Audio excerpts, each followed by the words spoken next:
Coming in at number 10, we have the Wendigo. The Wendigo is something that we like to talk about a lot on Life's Biggest Questions. The Wendigo is a lesson that cannibalism is never gonna end well. The legend of the Wendigo comes from the Algonquin people, which is actually relatively near to where I am here in Toronto. I've actually been to Algonquin National Park and I was scared of bears the first time I went, but the next time I will be aware of the Wendigo. The story of the Wendigo goes that once he was a lost hunter that during a particular harsh winter, and trust me they do get very cold here in Canada, got really hungry. He couldn't find anything to hunt, he couldn't find anything to eat. This continued for days, for months. His hunger became so intense that he turned to cannibalism. After eating human flesh, he became a crazed monster and continued to roam in search of his next fleshy meal. Now the Wendigo, who is 15 feet tall, looks a little like this. Ooh. The Wendigo is said to roam free in the icy plains of Canada and the northern states of the USA, like Minnesota, Illinois, and upstate New York. The legend has legs too,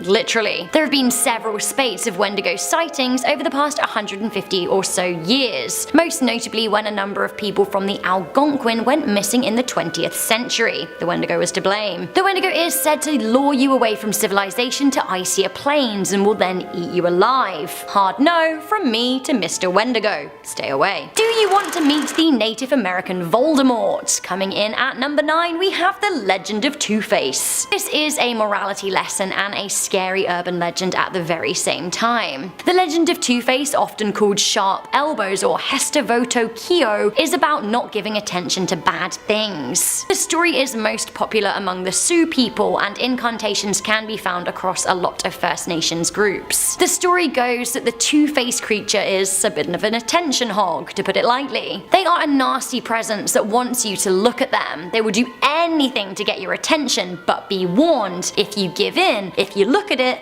if you give it the attention it craves, it will cut you. Actually, though, it will cut you. One legend is often told about a heavily pregnant Sioux woman. She heard a voice behind her and intuition told her that she shouldn't look around. She was right. The strange voice tried even harder to get her to look, but still she did not. Later, she told her husband, and he was glad. He said that the voice had come from a malevolent creature that would appear to her 4 times. She must ignore it each and every time. If she successfully ignored it 4 times, it would leave her alone forever. Now it did appear twice more, and twice she successfully ignored it, but on the 4th time, things didn't go well. The 4th time came and she decided to have a peek at the creature. Curiosity got the better of her and she peered through a crack when she thought it was turned away. But what did she see? A ghoulish being with 2 faces and razor-sharp elbows. Its other face turned to look at her directly. It lurched out and cut her to shreds. Lesson being, never give in to negative voices no matter how hard they shout. They will destroy you. Coming in at number 8, we have skinwalkers. In Navajo culture, the legend of skinwalkers is enduring. In fact, the legend is so widely perpetuated that a lot of people outside of the Native American cultures are very scared of them too. Skinwalkers are said to be witches who ascend to their superhuman powers by sacrificing/murdering a close family member. Honestly, how awful. These skinwalkers can then take the form of an animal of their choosing, but they most commonly appear as wolves, owls, coyotes, foxes, and even crows. These witches are said to be extremely dangerous, and you do not want to encounter one for fear of invoking their wrath. What will their wrath do? Straight up murder, once again. These skinwalkers are said to be most commonly found stalking deserts in California like Death Valley, the Mojave National Reserve, and Joshua Tree, so watch out. From skinwalkers to Skinwalker Ranch, up next at number 7. Some weird things have been happening at the so-called Skinwalker Ranch in Utah. Native Americans in the area truly believe that the area is plagued and cursed by evil spirits, and well, they might actually be right. The ranch became notorious in the media when the Sherman family spoke out about their experience living there in the 1990s. Their stories involved strange lights, ghostly apparitions, and the tale of an invincible wolf that I found particularly interesting. It seems that the Sherman family came across what seemed like a friendly wolf. So friendly, it approached them from time to time. Sadly though, the wolf could not be trusted. It killed a number of their cattle, which are expensive to come by. Now this prompted the head of the Sherman family to shoot it with a .375 Magnum.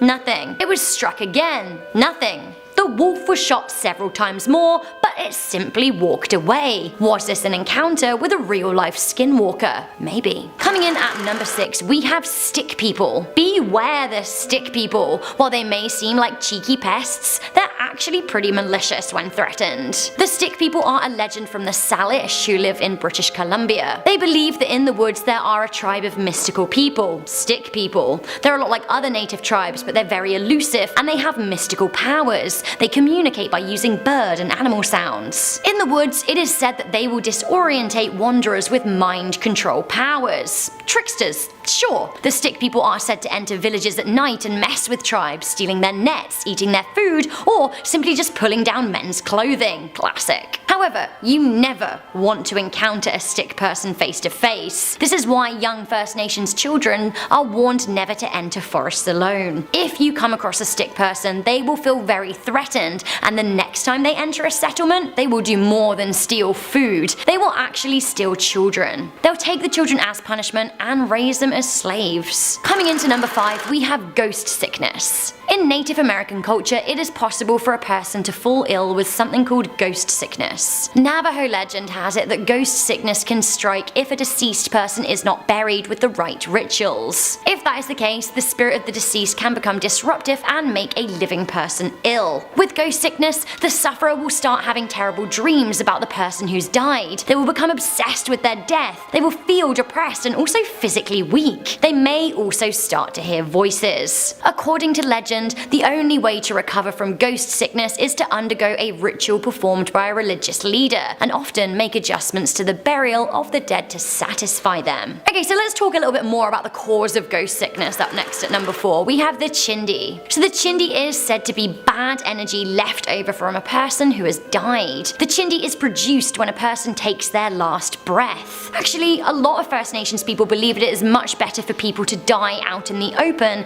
as it leaves more space for the chindi to disperse. Dying inside a house practically dooms that building to being haunted forever. The Navajo are so wary of invoking chindi that will actually get rid of a deceased person's possessions. Even saying a deceased person's name is a certain way to summon their bad energy. Just don't do it. Coming into number 3, we have the legend of the dust devils. Navajo people are watchful and wary of dust. Why? Well, because they're actually spirits interacting with the land in the form of a little whirlwind. Whether it's benevolent or malevolent depends on the direction the dust or dirt is spinning. In Navajo folklore, if you see dust spinning in a clockwise direction, everything's fine. But if it spins counterclockwise, well, you better have your wits about you, as you are in the presence of an evil entity. Giant disembodied heads, anyone?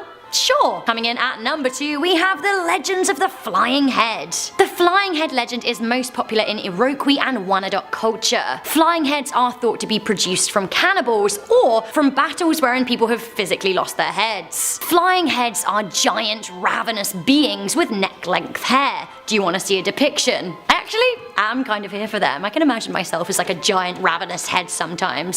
Some descriptions even have them with bat wings, and they're said to have an insatiable hunger, so insatiable that they're often led to eat people. Nonetheless, no man-made weapon can kill them. The only way to be rid of them is to trick them into eating hot coals. Easier said than done, I think. Finally, coming into number 1, we have the owls. I really like this tale of how owls were created, and it's pretty scary and may make you feel not so great about our murderous feathery friends. As told by the Yakama, the story goes that there was once 5 sisters who lived in a cave. These sisters were no normal humans. In fact, they would eat vile things like frogs, lizards, snakes, and mice, things that other First Nations people simply wouldn't eat. Some even said that they would eat tribes people if they took a disliking to them. Were these 5 sisters the native equivalent of witches? Quite possibly. They seem to be in touch with a lot of bad energy and cause a lot of people a lot of problems. Luckily for the other tribes though, one by one the women died. Finally, everybody breathed a sigh of relief as the final sister drowned. You would think that would have been the end of it, but no. From one of her eyes, it is said that all owls were created. Sure, because owls. Now when you see owls, apparently they are a small part of the evil 5th sister, part of her soul that's always watching, and waiting. But for what? Owls! Who knew? So thunder is a very big part of most Native American cultures, and this legend comes from the Cherokee. At number 10, we have the Thunder Boys. Okay, there are actually two concerning Cherokee myths and legends about thunder. One is a legend that involves so-called little people who cause sharp claps of thunder that can then cause lightning strikes near women, which then, in turn, causes them to be impregnated with another little person who's destined to be born and continue the lineage of small thunder people forevermore. Creepy, right? The most popular legend is of the Thunder Boys though, the sons of the first man who live in the Earth's cliffs, mountains and waterfalls. The Thunder Boys bring rain which also bless the Earth, but they can also choose to harm people and bring about mischief. I love a bit of mischief. How about you? Next up, a legend that is very close to my adopted home in Toronto. Coming into number 9, we have the Dragon of Lake Ontario. According to the Seneca people, there is a fire-breathing dragon that lives in the rivers and lakes of Canada, but most prominently in Lake Ontario, so I better watch out when I'm on the Toronto Islands over the summer. I might be snatched up by Gasienditha. Yes, it's a tongue twister and a big monster. Gasienditha was thought to have travelled to Earth in a meteor and landed in the lake that sits amid the border of the USA and Canada. The story of the dragon permeates both Native American and early settler history. Back when Toronto was called York and Canada wasn't even its own thing yet, European settlers noticed something going on in Lake Ontario. Was it a giant snake? Was it a trick to the eye? As the 1800s progressed and the city that would eventually become Toronto developed, more reports of a huge 30-foot snake in the lake just kept on surfacing. It seems the old snakey in the lakey liked to swim too. He was spotted in Kingston, Ontario, leading to the popular legends of Kingsty. Sure enough, the Seneca had called it long before the 1800s. Today, many cryptozoologists think that the lake monster could be some sort of relic plesiosaur, a large long-necked marine reptile still alive. The last time someone spotted Gasienditha was in the late 1960s. Is it still out there? Has anyone seen it? Let me know. Coming into number 8, we have the legend of the animal's revenge. So, I hate to break it to you, but according to the Cherokee anyway, animals are not happy with us, and honestly, I guess who could blame them? The people of the Cherokee still exist today, and they originated in the Appalachians. It's my absolute dream to hike the Appalachian Trail one day, like I feel it in my bones. That being said, I'd need to do my best to appease the animals. It is a long-held native belief that once upon a time, animals and humans lived in peace and harmony. Back then, the power of all animals, including humans, was far more equal. But then the human population started to swell, which meant that we got a lot stronger. Legend has it that the animals met to discuss what they would do to protect themselves. It's said that a council of deers and bears met and decided to bring plague upon hunters who killed for sport rather than need. A council of birds, insects and small animals concocted infectious diseases to spread to humans too. Now luckily, the plants are on our side, and they vowed that for every disease created by the animals, they would in turn create a cure. Sadly, there's no cure for human weapons like bullets and knives though, eh? Just a good old-fashioned hopeful stitch 'em up. Coming into number 7, we have the ancient burial grounds. Ancient native burial grounds. Don't mess with them. This is an enduring urban legend across America and basically the premise of the movie Poltergeist. There are many a ghost story that come from the building upon sacred ground,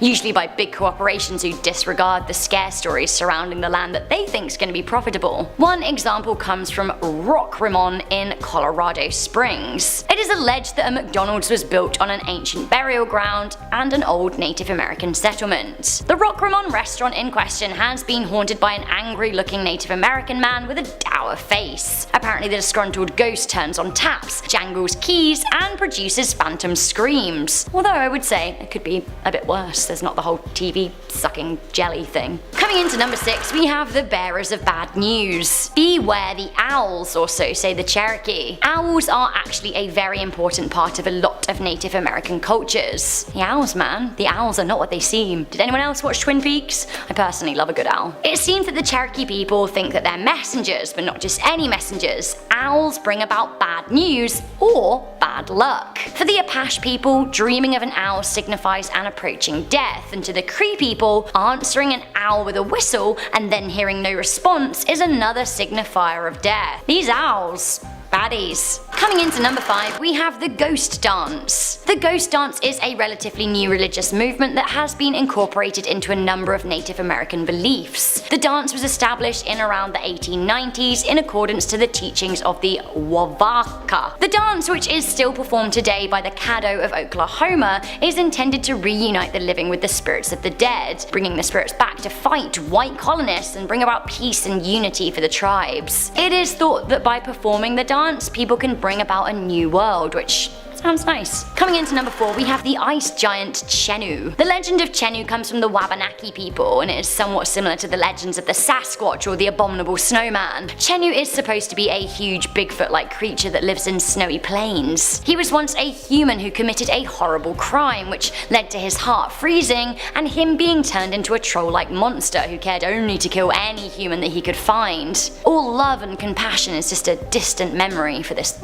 ice-cold baddie. Coming into number 3, we have the water panther. Ooh, this is another one from near my hood, although a lot of First Nations people across America believe in the water panther, not just the people of the Algonquin. I've been to Algonquin Park a few times, and I have to admit, it is pretty freaky at night. I wrote a whole blog post on my website about a night spent under a full moon in the park, which was actually very horrifying in many ways. But luckily I never encountered the water panther. The Cree, Algonquin and Shawnee people believe that there is a water monster, a giant-like dragon feline who dwells in rivers and lakes, who waits for humans to come close and then pulls them down and drowns them in the murky depths. The panther is said to have a tail that can hold stuff too, making it even better at killing. There is indeed a lake called Panther Lake in Algonquin National Park, which I feel like I should probably stay away from next time I do go back. I'd also probably stay away from Bandit Lake and Mouse Lake too, because ugh.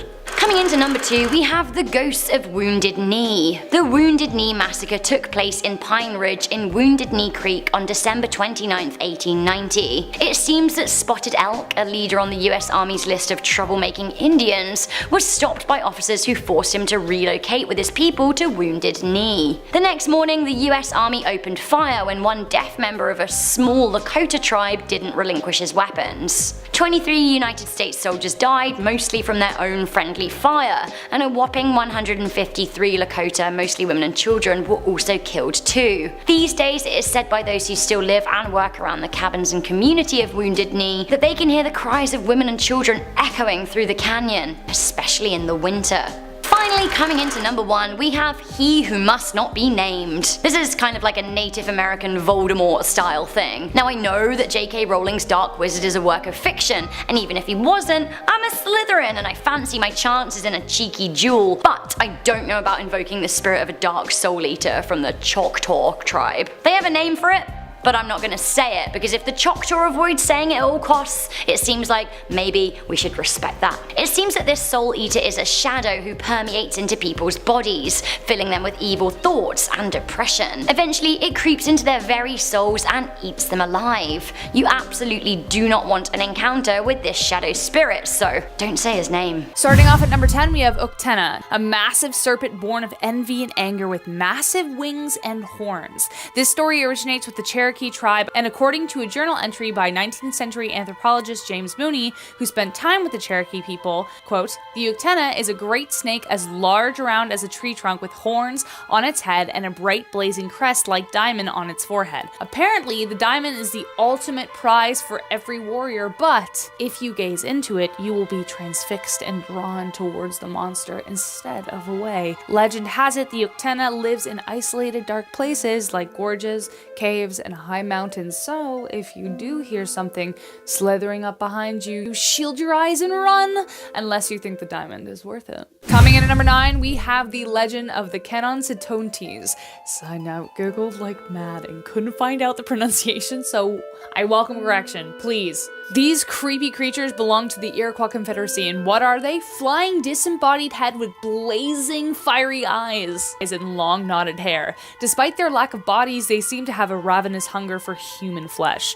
We can't quite be sure what the exact origins are of this story, but some of the legends say that these heads were brought to life after a violent death in order to exact revenge on their killers. More specifically, the heads actually belonged to the elders of a tribe that existed near the Secunda Lake. When due to famine, on, members of the tribe decapitated their elders when they refused to allow them to move towards more sources of food. The heads merged and became one massive demon head with wings, and it killed the whole tribe. Coming in at number 8, this story is one of the more famous ones and belongs to the spiritual tradition of the Algonquin First Nations. This creature is so terrifying that you can only say its name when there is snow on the ground, which surprisingly there is today, so that's good. The Wendigo is a powerful monster whose desire to consume and devour flesh knows no bounds. According to most lore, the beast originates as a man who transforms into the creature when they succumb to their greed and weaknesses. They also have the ability to infect other people and whole communities with evil. Some describe them as an emaciated form with skin stretched over their thin bones, while others describe it as a being so large due to its all-consuming power. They are also said to have superhuman strength, heightened senses, and can walk across deep snow and water without sinking. What's even creepier is that there are stories relating to the Wendigo scattered across history. Take this Jesuit document found in 1661, for example, which recounts the mysterious death of men who were seized with an ailment unknown to us, afflicted with neither lunacy, hypochondria, nor frenzy, but have a combination of all these species of disease, which affects their imaginations and causes them a more than canine hunger, makes them so ravenous for human flesh that they pounce on women, children, and even upon men. That's an actual quote. That's pretty creepy. Coming in at number 7, we have skinwalkers. One of the creepiest Navajo legends is the one about the skinwalkers, or the Yanaldushi. A skinwalker is a kind of witch that can take form of a coyote and live in caves where they store recognizable human heads so they can transform into them. They can cause sickness and practice a wide variety of dark deeds, which explains why you should be very afraid if one is after you. In an article written by Sean Reveron, he recounts the story his friend told him when he visited his grandmother, who always kept her curtains drawn. Her only explanation was that the Yendaloshi was watching her. The family dismissed it until one day his grandmother and his little brother were outside and she started shouting, "Get away from that creature, it's not safe." The rest of the family rounded the corner to see a massive dog staring at the little boy and the grandmother with a deep, dark intensity. The dog looked at the family briefly, huffed, and then walked away, but its eyes were a deep set of unnatural yellow, and what's more chilling is that this grandmother said next, "The Yandalushi has found me." She moved a few weeks later. Coming in number 6, we have the Qualupalik. This next one will send literal chills down your spine as it involves a terrifying creature that resides beneath the ice. The Qualupalik is a half-human, half-sea creature based in Inuit lore that usually is found in the icy waters of Alaska and northern Canada. They have long hair, elongated fingernails, and slimy skin, and are known for dragging curious victims down to their icy cave. Usually, they consume the young in order to stay youthful forever, stealing your youth away. It is said that you hear gentle tapping beneath the ice. You should stay away. That is the Qualupalik calling for you. Personally, I love swimming in freshwater lakes and rivers. I'd take that over the ocean any day. I don't know. That's just how I was raised. But after hearing this story, I may hesitate before I leap into any Great Lakes. Next up at number 5, we have Mishipeshus. Mishipeshus are the central water figure for the Ojibwe Nation, a great dragon-like creature that resembles a feline with horns. It is said to live in the deepest parts of the Great Lakes. It's kind of like Nessie in the Loch Ness, and is covered in scales with great large paws to help it swim at supernatural speeds. It is both feared and respected by the Ojibwe, as the Mishipeshus are said to be responsible for large waves, rapids, whirlpools, and breaks in the ice in winter. Some are even known to change their appearance into dense fog or sudden strong winds. This creature is also affiliated with the Algonquin, Ottawa, Menominee, Shawnee, and Cree tribes. But they aren't the only ones who believe in them. There are government signs set up warning of their whereabouts near Great Lakes. Check out this picture.